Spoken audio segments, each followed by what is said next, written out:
Pemirsa, terima kasih Anda masih bersama kami di Tafsir Al-Misbah. Tidak ada suatu jiwa yang beriman kecuali dengan izin Allah. Apakah maksud dari ayat ini? Akan mendengarkan uraiannya dari Bapak. Silakan Pak. Bagus. Tidak bisa satu jiwa beriman, seseorang beriman, yang imannya diterima Allah, kecuali sesuai izin Allah. Kita mau terangkan ini bagaimana. Iman tidak boleh dipaksakan. Kalau dipaksa, tidak diterima Allah.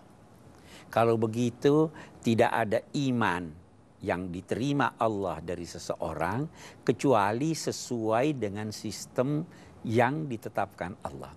Sistem yang ditetapkan Allah itu adalah, yang pertama, buka hati Anda, melangkahlah menuju iman, Tuhan bantu Anda beriman.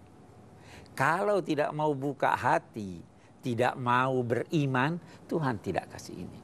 Jadi kalau orang memaksa orang lain beriman, itu berarti dia tidak buka hatinya.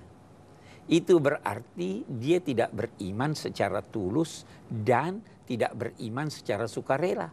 Kalau tidak beriman secara sukarela, itu tidak sesuai dengan izin dan sistem yang ditetapkan Allah, sehingga imannya tidak diterima. Itu maksud ayat ini.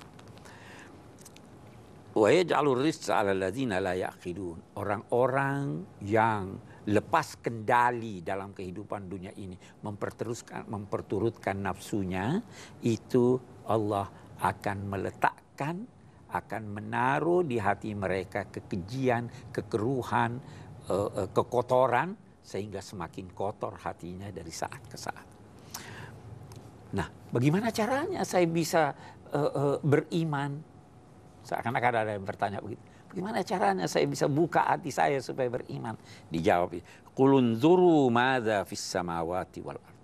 Perhatikanlah alam raya ini. Perhatikan langit, bagaimana Tuhan meninggikan.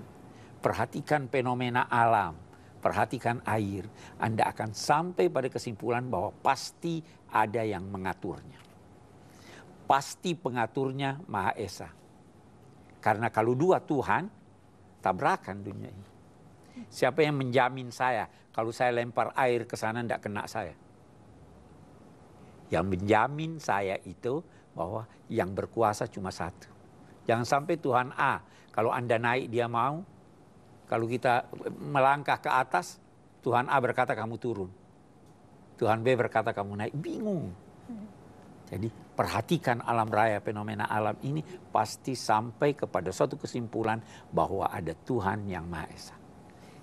Qul induru madza fis samawati. Lihat, perhatikan apa yang ada di langit. Tetapi wa ma tughniyal ayatu wan nuzur an qaumin la yu'minun.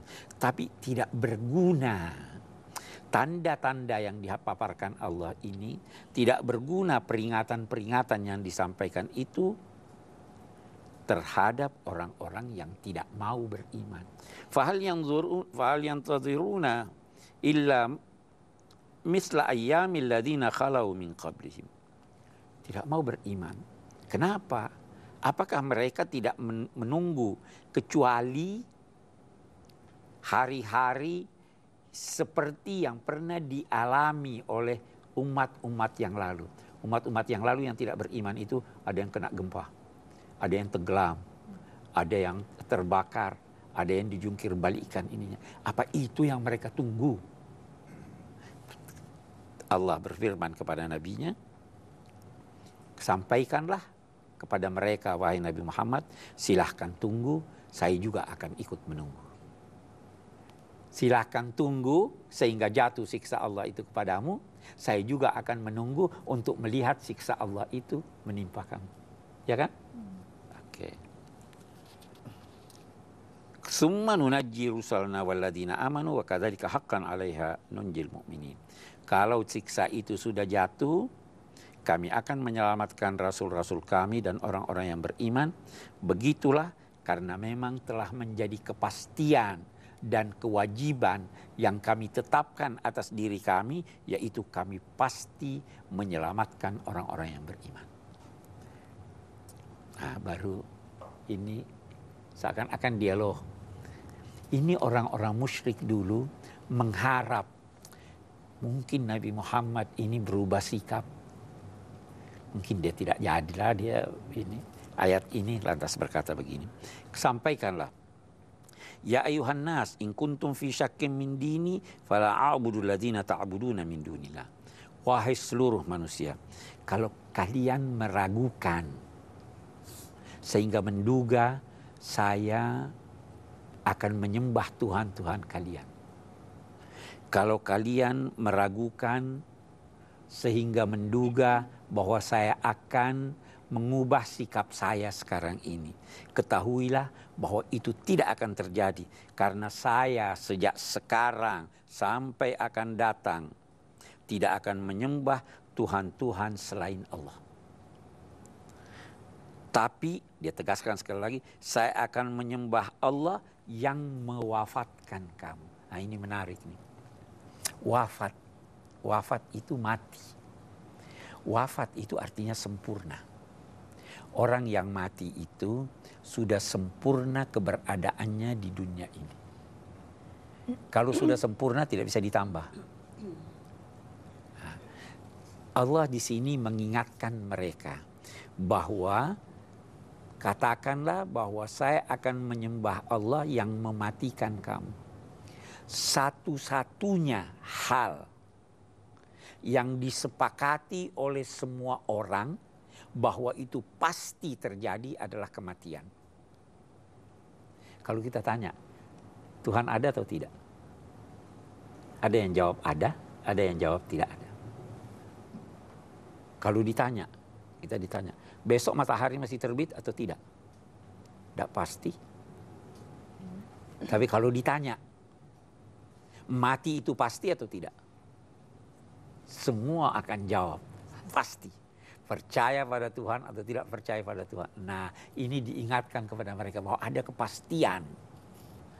Saya menyembah Tuhan yang mewafatkan kamu, mematikan kamu. Itu sebabnya mati juga dalam bahasa Al-Quran dinamai yakin. Sembahlah Tuhanmu sampai keyakinan datang kepadamu. Yakni sampai mati. Oke. Wa umirtu an akuna minal mu'minin. Saya diperintahkan untuk masuk dalam kelompok orang-orang beriman. Jadi saya tidak mau sendiri. Saya mau masuk dalam kelompok. Ini seringkali kita temukan ini dalam ayat Al-Quran. Wala tad'u min dunillahi.